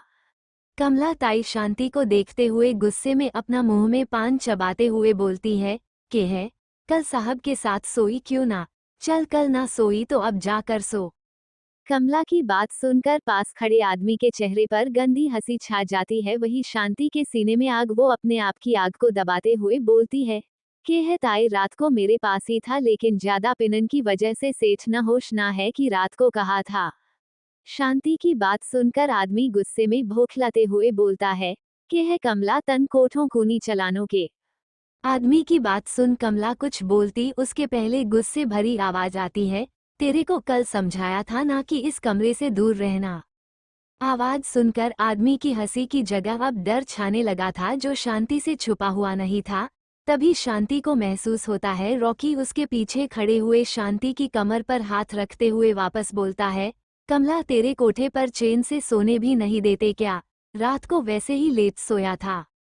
रॉकी की बात सुन कमला जबरदस्ती हंसते हुए बोलती है, आज आप इतने दिनों बाद आप पहले कह देते तो मैं शांति के लिए ग्राहक ही ना लेती। कमला की बात सुन रॉकी अपने बालों को सेट करते हुए गुरूर से बोलता है, तो कोई ना, आगे से मैं आऊं या ना आऊं शांति के लिए ग्राहक ना लेना। रॉकी की बात सुन शांति के दिल में गुदगुदी होने लगती है। वही कमला गुस्से में दांत पिसते हुए नॉर्मल होते हुए बोलती है कि बात है सेठ, ये धंधा है, ऐसे थोड़ी ना चलेगा, ग्राहक तो लेने पड़ेंगे। कमला की बात सुन रॉकी अपनी गुस्से बाहरी नजरों से जैसे ही कमला को देखता है, वैसे ही कमला अपनी बात बदलते हुए चाशनी घोलते हुए बोलती है, मैं तो यो कह रही थी कि ग्राहक कर बदले सेठ पैसे दे देगा। कमला की बात सुनकर रॉकी एक नज़र शांति को देखते हुए चेतावनी भरी आवाज में बोलता है, लेकिन इस कमरे के आसपास भी कोई नहीं दिखाता चाहिए। वही खड़ा आदमी कमला को ऐसे पलटते देख बोलता है, क्या हुआ कमला, तू तो यहाँ आते ही पलट गई, चल ला मेरे पैसे वापस दे। कमला आदमी की तरफ देखते हुए बोलती है, सेठा चल मेरे साथ, तुझे बढ़िया सा नजराना दिखाऊं, कल ही नया माल आया है, तुझे बड़ा पसंद आएगा। कमला की बात सुनते ही आदमी कमला के साथ चल देता है। वही रॉकी शांति को अंदर करते हुए गेट को बंद करके कुंडी लगाकर पलटता है, तो उसकी नजर सामने खड़ी शांति पास जाती है, जो कमर पर हाथ रखे रॉकी को घूरे जा रही थी। रॉकी उसे ऐसा करता देख इग्नोर करते हुए पलंग पर जाकर उल्टा पड़ा जाता है। शांति उसे ऐसे करता देख गुस्से में चीखते हुए बोलती है, जब मेरे पास कोई और पसंद नहीं तो ले क्यों नहीं जाते यहाँ से। शांति की बात सुनकर बेड पर पड़ा रॉकी तुरंत खड़े होते हुए बोलता है, क्या बोला, वापस से बोलना। शांति उसे इतनी जल्दी खड़ा होता देख 2 कदम पीछे होते हुए बोलती है, वही जो तूने सुना। रॉकी शांति की तरफ देखते हुए बोलता है, बस थोड़े दिन यहाँ रह लो, मेरी कुछ मजबूरियां हैं, वो दूर हो जाए उसके बाद। शांति वापस से गुस्से में उसे घूरते हुए गेट खोलकर नजर चली जाती है, और रॉकी उसे ऐसे जाते देख पलंग पर बैठ जाता है और सीधा लेट जाता है और ऊपर सीलिंग को देखने लग जाता है। तभी उसका फोन बजता है। जैसे ही रॉकी अपना फोन उठाकर कॉलर आईडी देखता है, तुरंत कॉल रिसीव कर लेता है। समाने वाले की बात सुनकर रॉकी अपने मन ही मन बोलता है, अब आया उठ पहाड़ के नीचे। फिर ओके कहकर कॉल कट कर देता है और पलंग से उठते हुए बोलता है, इस जान को भी मानने में पापड़ बेलने पड़ेंगे भाई, लग जा रॉकी, तू तो चारों तरफ से सामत आए हुए है तेरी। इतना कहते हुए कमरे से बाहर निकल जाता है। रॉकी को शांति के कमरे में से बाहर निकलते देख बाहर कोठे की ओर औरतें कुछ खुश हो रही थी, किसी का मुंह बन रहा था। डेविल विला रात को विला में चारों तरफ अंधेरा छाया हुआ था। वहीं डेविल के रूम में हल्के पीले रंग की रोशनी वाली रोशनी जगमगा रही थी। डेविल और माही एक दूसरे के करीब लेटे हुए थे। वहीं माही नींद में थी, जो दर्द के मारे बीच बीच में कहरा रही थी। वहीं पास में लेटा हुए उसके पेट पर अपने हाथों से सहला रहा था। काफी देर सहलाने के बाद जैसे ही डेविल हाथ हटाता है, वैसे ही माही दर्द से कहराते हुए रोने लग जाती है। फिर बेड पर बैठ जाती है और दर्द से बेहाल होते हुए माही बेड पर से उठने की कोशिश करते हुए बोलती है, मुझे वॉशरूम जाना है। डेविल उसकी बात सुनकर उसे सहारा देकर खड़ा करते हुए अपनी गोद में उठा लेता है और वॉशरूम के बाहर खड़ा करते हुए बोलता है, जाओ लेकिन अंदर से दूर बंद मत करना, कोई भी दिक्कत हो मुझे एक आवाज लगा देना। डेविल की हिदायतें सुनकर माही गर्दन हिलाकर हाँ कर देती है और अंदर चली जाती है। काफी देर कोई आवाज नहीं आती, तभी डेविल डोर नॉक करते हुए बोलता है, क्या हुआ माही, आर यू फाइन और नॉट। माही उसकी आवाज का कोई जवाब नहीं देती। डेविल उसका जवाब ना पाकर तड़प उठता है। फिर वापस से डोर नॉक करते हुए बोलता है, प्लीज से something otherwise I am coming inside. इतना कहते ही जैसे ही अंदर एंटर होता है, डेविल माही को जैसे ही अंदर जाकर देखता है, उसका कलेजा मुंह में आ जाता है, क्योंकि माही नीचे कोने में फर्श पर दीवार से चिपक कर रो रही थी। डेविल भागकर उसके पास जाते हुए बोलता है, क्या हुआ जान, कैसे रो रही हो, ज्यादा दर्द हो रहा है। माही डेविल की बात सुनकर नामे गर्दन हिलाते हुए पीछे की तरफ अंगुली करते हुए कुछ बोलने की कोशिश करती है। जैसे ही डेविल माही की अंगुली की दिशा में देखता है, सामने का नजारा देख डेविल की आंखें बाहर आने को आतुर हो जाती है। सामने देखकर डेविल जोर जोर से हंसने लग जाता है, क्योंकि सामने दीवार से चिपकी हुई छिपकली से माही डर कर कोने में छुपी बैठी थी। छिपकली को देखकर डेविल अपनी हंसी कंट्रोल नहीं कर पाया और माही उसे ऐसे हंसता देख उसकी हंसी में ही खो जाती है। वहीं डेविल जब माही को ऐसे खोए देख अपनी हंसी कंट्रोल करते हुए बोलता है, तो आप इससे डर गई, जिससे डरना चाहिए उससे तो नहीं डरती। माही को डेविल का इशारा समझते देर नहीं लगती। माही बिना कुछ बोले ही डेविल को छिपकली भागने का बोलती है। डेविल छिपकली भगा देता है। जैसे ही माही बाहर की तरफ बढ़ जाती है, डेविल उसे ऐसे बाहर जाते देख उसके पीछे जाता है और बाहर निकलकर देखता है माही चुपचाप जाकर बेड पर लेट जाती है। डेविल भी एक नज़र माही को सोए देख जाकर उसके पास में लेट जाता है। उसके करीब होकर सीधा लेट जाता है। वो अपनी आंखें बंद करता उसके पहले माही करवट लेती है तो उसका हाथ सीधा डेविल के सीने पर लगता है। सीने पर हाथ रखते देख माही हड़बड़ाकर हाथ को पीछे करने लगती है, लेकिन डेविल उसका हाथ कसकर पकड़कर अपने पास खींच लेता है और माही को अपनी बाहों में भरकर धीरे से उसके कान में बोलता है, आदत डाल लो मेरी। इतना कहकर उसके कान को अपने लबों से चूम लेता है। डेविल के चुंबन से माही जम सी जाती है और डेविल के सीने पर अपने हाथ रखकर शर्ट को मुट्ठी में कसकर भर लेती है। डेविल उसे ऐसे देख स्माइल कर देता है और माही के पेट पर से कुर्ता हटाते हुए उसके पेट पर वापस से रब करने लग जाता है। थोड़ी देर में माही वापस से गहरी नींद में सो जाती है। तभी एक जोरदार धमाके की आवाज आती है। ये आवाज किसकी थी? बने रहिए मेरे साथ मेरे प्यारे लिसनर्स गण। आपको स्टोरी पसंद आ रही है ना? कमेंट करके मुझे बताएं। जय Shri Shyam. To be continue. Chapter 17। ये आज से और अभी से मेरी वाइफ है। माही गहरी नींद में सो जाती है। तभी जोरदार धमाके की आवाज आती है, जिसे सुनकर डेविल चौंक कर उठकर बैठ जाता है। डेविल एक नज़र चारों तरफ घुमाकर माही को अच्छे से ब्लैंकेट ओढ़ते हुए रूम से बाहर निकल जाता है। रूम के बाहर निकलते ही डेविल विला में चारों तरफ रोशनी हो चुकी थी, क्योंकि आवाज सुनकर डेविल के आदमी चौंकना हो चुके थे।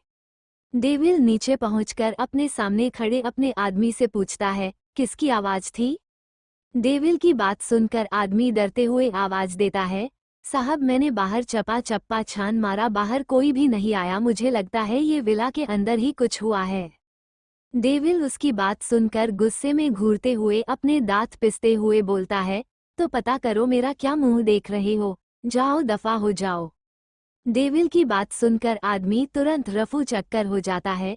तभी डेविल का फोन रिंग करता है। जैसे ही डेविल अपना फोन पॉकेट से निकाल कर देखता है तो अननोन नंबर से कॉल आ रहा था। डेविल की नज़र जैसे ही टाइम पर जाती है जिसमें अभी रात के 2 बज रहे थे।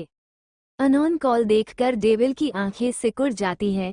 जैसे ही डेविल कॉल रिसीव करके अपने कान के लगता है, सामने से हंसने की आवाज आती है। हंसने की आवाज सुनकर डेविल अपने लुक में आ चुका था। और सैया क्या हुआ, अपनी रखेल के हाल तो देखो, कहीं डर के मारे परलोक तो नहीं सिधार गई। सामने वाले की ये बात सुनकर डेविल अपने हाथ की मुट्ठी कस लेता है और जोर से चिल्लाते हुए बोलता है, यू बिच। इतना कहकर कॉल डिस्कनेक्ट करके अपने रूम की तरफ दौड़ता है। डेविल 2-3 सीढ़ियां छोड़ छोड़कर जल्दी से ऊपर चला जाता है और तुरंत अपने रूम का डोर ओपन करता है। तो समाने बेड पर लेटी माही को देख उसके बेचैन दिल शांत होता है, जैसे उसके तपते दिल पर शीतल पेय आ गया हो। डेविल माही के पास बेड पर जाकर बैठ जाता है। उसकी नजरें माही के पूरे शरीर को अच्छे से स्कैन कर रही थी, जैसे माही सही है या नहीं। जब उसे तसल्ली हो जाती है माही सही है, फिर वो नीचे झुककर माही के माथे पर अपने सुर्ख लबों से चूम लेता है। अपने पॉकेट से फोन निकालकर किसकी को कॉल करके बोलता है, पता लगाओ कि कौन है जो इस पिछले 1 घंटे से विला के आसपास मौजूद था, मुझे हर पल की खबर कहिए। इतना कहकर कॉल डिस्कनेक्ट कर देता है। इस इंसिडेंट के बाद डेविल की नींद उड़ चुकी थी, वहीं माही गहरी नींद में सो रही थी। पूरी रात डेविल माही को देखते हुए निकाल देता है और सुबह जल्दी से रेडी होकर रूम से बाहर निकल जाता है। जैसे ही नीचे आता है, सामने किचन में मौजूद काकी सर्वेट को गाइड कर रही थी। उन्हें देख डेविल उनके पास जाकर बोलता है, काकी मेरे रूम के आसपास कोई भी नहीं दिखना चाहिए, मेरे रूम में केवल आप जाएंगी, उसके अलावा कोई और नहीं। इतना कहकर तुरंत बाहर निकल जाता है। काकी डेविल को ऐसे देख मन ही मन बोलती है, सब ठीक तो है ना बाबा, लेकिन आपका चेहरा बता रहा है आप सही नहीं हो। ये भोलेनाथ मेरे बाबा की रक्षा करना। डेविल विला से निकलकर अपने ऑफिस निकल जाता है और अपने ऑफिस में बैठा हुआ अपने लैपटॉप में ध्यान से कुछ कर रहा था। तभी केबिन का डोर नॉक होता है। नॉक की आवाज सुन डेविल कम इन बोल देता है। केबिन खोलकर एक आदमी अंदर आता है। डेविल को देखकर बोलता है, साहब अपुन ने पता लगाया। डेविल आदमी की बात सुनकर एक डेविल स्माइल दे देता है और उसे इशारे से बोलने को बोलता है। जैसे जैसे आदमी बात बताते जा रहा था वैसे वैसे डेविल की आंखों में खून उतर रहा था। पूरी बात सुनकर डेविल आंखें पूरी लाल और चेहरा पूरा गुस्से से तमतमा उठता है। डेविल फिर कुछ सोचकर आदमी को कुछ करने का बोलता है। आदमी डेविल की बात सुनकर अपनी गर्दन हिलाते हुए बाहर निकल जाता है। आदमी के बाहर जाते ही डेविल जोर से हाथ को टेबल पर मारता है, जिसकी वजह से पूरी टेबल चकनाचूर हो जाती है और डेविल के हाथ से खून रिसने लग जाता है। डेविल के केबिन से आवाज सुन बाहर खड़ा गार्ड अंदर भाग कर आता है। साहब आपके हाथ से खून। गार्ड आगे कुछ बोलता है उसके पहले डेविल गुस्से में चीख पड़ता है, get out from my cabin. Guard devil की बात सुनकर अपनी गर्दन झुकाए बाहर चला जाता है। गार्ड के जाते ही डेविल अपने पॉकेट से सिगरेट निकालकर सिगरेट पीने लगता है। पता नहीं कितनी सिगरेट फूंकने के बाद भी उसे शांति नहीं मिलती। फिर सिगरेट फेंककर बाहर निकल जाता है। बाहर निकलकर अपनी गाड़ी में बैठकर निकल जाता है। करीब आधे घंटे बाद उसकी गाड़ी उसके अड्डे पर रुकती है। वो गाड़ी से नीचे उतरकर बाहर आता तभी सामने खड़ा रॉकी बोलती है, क्या बात हो गई डेविल, तूने आज अचानक क्यों बुलाया। डेविल रॉकी को इशारे से अंदर चलने का बोल अंदर चल जाता है। उसके पीछे ही रॉकी भी, क्योंकि रॉकी को पता था डेविल यहाँ रोज रोज नहीं आता, लेकिन कोई जरूरी काम है तभी वो आज इतनी जल्दी यहाँ आया है। अंदर जाकर सोफे पर बैठते हुए डेविल रॉकी को कुछ समझता है, जिसे सुन रॉकी के चेहरे पर शातिर मुस्कान आ जाती है। फिर डेविल की तरफ देखते हुए बोलता है, अगर डेविल ऐसा हुआ तो वो भूखाला जाएगा और तू जानता ही है। फिर डेविल उसकी बात सुनकर खड़ा होते हुए बोलता है, हाँ जानता हूँ, लेकिन वो भी असली डेविल को नहीं जानता मैं कौन हूँ। बस इतना पता लगाना है अभी उसके साथ कौन कौन मिले हुए हैं जो उसके इतने पर निकल आए। रॉकी डेविल की तरफ देखकर किसी को कॉल करके कुछ समझाता है, फिर डेविल को देखकर बोलता है, डेविल हो गया काम, बस आधा घंटा और फिर वो कुत्ते की धूम की तरह इधर उधर भौंकता हुआ दौड़ेगा। अंदाज में स्माइल करता है। रॉकी की बात सुनकर डेविल अपने फिर दोनों कुछ बात करने लगते हैं। अभी आधा घंटा ही नहीं हुआ था कि रॉकी का फोन बजता है। रॉकी एक नज़र डेविल को देखकर कॉल रिसीव करता है। सामने वाले की बात सुनकर रॉकी मुस्कुरा देता है और कॉल डिस्कनेक्ट कर देता है। डेविल से बोलता है, हो गया डेविल, अब साला तारांकन कुत्ते की आएगा दौड़ता हुआ।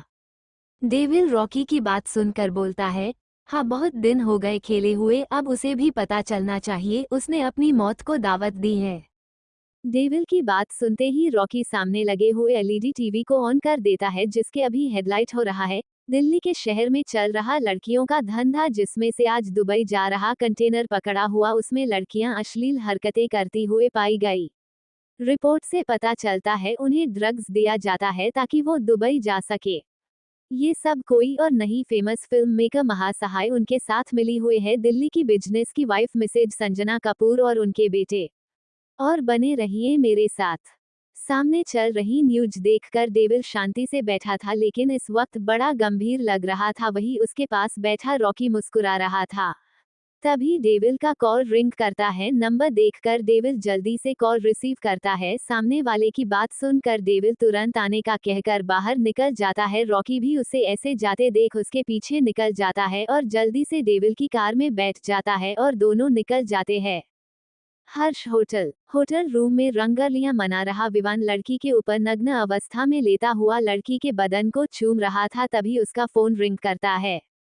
विवान अपने काम में डिस्टर्ब होता देख फोन उठाकर स्विच करने वाला ही था, तभी उसके फोन पर नोटिफिकेशन देखकर तुरंत कॉल रिसीव करता है। सामने वाले की बात सुनकर तुरंत लड़की के ऊपर से उठता हुआ बोलता है, पता लगाओ ये किसने करवाया है। इतना कहकर गुस्से में मोबाइल फेंकते हुए बोलता है, ये सही नहीं किया तूने, आज तूने पीछे से वार किया है जिसकी सजा तू जरूर भुगतेगा। इतना कहकर जल्दी से अपने कपड़े पहनते हुए बाहर निकलता उसके पहले बेड पर लेटी लड़की विवान को देखते हुए बोलती है, baby where you going, just come fast, I am waiting for you. Vivaan उसको एक नज़र गुस्से से देख बाहर निकल जाता है। जैसे ही वो बाहर निकलता है उसे मीडिया वाले चारों तरफ से घेर लेते हैं और सवाल करते हुए बोलते हैं, क्या सर आपने ये सच में किया? आपको जरा भी संकोच नहीं हुआ? जो आप कर रहे हैं वो गलत है। और सिर मैंने रियज से पता लगाया है कि आप यहाँ कॉल गर्ल का धंधा करते हैं। जैसे जैसे मीडिया वाले बोल रहे थे वैसे वैसे विवान का गुस्सा बढ़ता जा रहा था, जिसकी वजह से वो ये सब पूछने वाले रिपोर्टर को पकड़कर एक दो थप्पड़ रसीद देता है, जिसकी वजह से मीडिया को और मसाला मिल जाता है। मीडिया वाले होटल में एंटर होकर जैसे ही चेक करते हैं उन्हें मोस्टली रूम में लड़की और लड़के रंगरलियां मनाते मिल रहे थे। आज चारों तरफ से चीजें सामने आ रही थी। वही रंग हवेली में भी आज महासहाय भोखालिया हुआ था, क्योंकि कंटेनर पकड़े जाने की वजह से उसके और भी काले धंधे बाहर आ रहे थे, जिस अभी रोक पाना मुश्किल था। वो भी गुस्से में तमतमाया हुआ बैठा था। अभी वो चाह कर भी कुछ नहीं कर सकता था, क्योंकि उसके हैं अड्डे पर रेड पर पड़ चुकी थी। यही है मिसेज कपूर का था। अब जाकर कहीं उन्हें लग रहा था कि उन्होंने कल रात किया उसकी वजह से सब हो रहा था, लेकिन उनका रायता इतना ही नहीं फैलाया हुआ था। उन्होंने सब कुछ बड़ी प्लानिंग से किया था। उसका हर्जाना वो अब भुगत रही थी। डेविल जल्दी से विला पहुंचता है तो देखता है विला के बाहर और अंदर चारों तरफ भीड़ देखकर डेविल अपने पीछे के गेट की तरफ चला जाता है। फेस पर मास्क होने की वजह से पहचान पाना मुश्किल था। वो जैसे ही अंदर एंटर करता है सामने का नज़ारा देख उसकी आंखें बंद हो जाती है। वो अपने आप को संभालते हुए वहां आकर खड़ा होकर बोलता है, क्या तमाशा लगा रखा है यहाँ सब ने? डेविल की बात सुनकर वहां खड़ी महिला मंडली बोलती है, तमाशा तो आपने कर रखा है, आप बिना किसी हक से इस लड़की को यहाँ रख कैसे सकते हैं? डेविल उसकी बात सुनकर गुस्से से तमतमाते हुए बोलता है, जैसे रख रहा था वैसे रखता, इसमें आपको क्या आपत्ति है? डेविल के तीखे जवाब सुन महिला मंडली की हेड बोलती है, सिर में महिला मंडल से रोशनी जी, यहाँ के लिए हमें पास कंप्लेन आई है। आप बिना किसी हक से किसी लड़की को जो अनाथ है उसे अपने पास रख रहे हैं, एक रखेल के तौर पर। रखेल नाम सुनकर माही, जिसे महिला मंडली के औरतों ने पकड़ा हुआ था, उसकी आंख झिलमिला जाती है। वही डेविल जब ये सुनता है तो गुस्से में बोलता है, जबान संभाल कर बात करिए रोशनी जी, कहीं आपको आपकी बातें भारी ना पड़ जाए। देखिए सर, हमें हमारा काम करने दीजिए और इस बच्ची को हमारे से साथ जाने दीजिए। महिला मंडली की एक औरत माही को पकड़कर जाने की कोशिश करते हुए बोलती है। डेविल एक नज़र सारी औरतों को देखकर गुस्से में अपना हाथ जोर से गेट पर मारता है, जिससे खून रिसने लग जाता है। वही आवाज सुनकर वहां खड़ी औरतें भी डर कर पीछे हो जाती हैं। तभी रोशनी जी बोलती है, इनके डराने से कुछ नहीं होगा, चलो लड़कों को पकड़ो और चलो। औरतें माही को पकड़ कर ले जाने लगती है। माही एक नज़र डेविल की तरफ देख रोते हुए उनके साथ जाने लगती है। तभी काकी डेविल का हाथ पकड़कर हिलाते हुए बोलती है, रोक लो बाबा, आज चली गई तो बाद में लेकर आना मुश्किल हो जाएगा। माही जैसे ही दहलीज पार करती उसके पहले डेविल जोर गुस्से में आवाज देकर बोलता है, रुको, आपके सवाल का जवाब है मेरे पास। इतना कहकर रॉकी को कुछ समझाकर उनकी तरफ बढ़ जाता है। उनके पास जाकर बोलता है, तो आपको ये जानना है ना कि किस हक से मैं इन्हें यहाँ रख रहा हुआ, तो आप सबके सामने। इतना कहते ही जिस हाथ से खून रिस रहा था उसके अंगूठे से अपने खून से माही की मांग भर देता है। माही इस हरकत से जम सी जाती है। वही डेविल माही का हाथ पकड़ते हुए अपनी तरफ खींच लेता है और बोलता है, मिल गया जवाब, या और कुछ करूं जिससे आपको सबको यकीन हो जाए कि ये आज से और अभी से मेरी वाइफ है और इस घर की मालकिन, ना कोई अनाथ ना कुछ, और इसका मैं हूँ। फिर रोशनी की तरफ देखते हैं। आप क्या कह रही थी कि किस हक से रख रहा हूँ, तो आप जवाब मिल गया होगा कि वो मेरे वाइफ के हक से रही थी और अब रहेगी भी। आगे से ऐसे कंप्लेन लेकर आने से पहले 100 बार सोच समझ कर आना। वही माही तो डेविल के सुडौल सीने से लगी जम सी गई थी, उसका हाथ बार बार डेविल की भरी मांग पर जा रहा था। महिला मंडल जैसे ही बाहर जाने लगता है तभी रॉकी जोर से बोलता है, अरे अरे, आप कहाँ जा रही है? आपकी वजह से मेरे यार का घर बसा है, आइए मुंह मीठा कीजिए। इतना कहकर सेवेंट्स को बोलता है, सर्वेट मिठाई के डिब्बे लेकर सबको मिठाई देने लगते हैं। वो सब मिठाई खा खा कर वहां से निकल लेती है। उनको सबको जाते देख रॉकी बोलता है, तूने कहा था वो सब हो गया, बस तेरे और भाभी के साइन चाहिए। डेविल रॉकी की बात सुनकर अपनी गर्दन हिला देता है। जैसे ही माही से दूर होने लगता है तभी उसका ध्यान माही पर जाता है, जो डेविल के सीने से लगी बेहोश हो चुकी थी। जैसे ही डेविल होता है माही गिरने वाली होती है। डेविल उसकी कमर पर रखा हाथ अपनी तरफ खींच लेता है। क्या होगा आगे, क्या डेविल ने सही किया या गलत बताए, आप सब अपने विचारों से सोचकर रॉकी कौन से साइन करवाएगा। जय Shri Shyam. To be continue.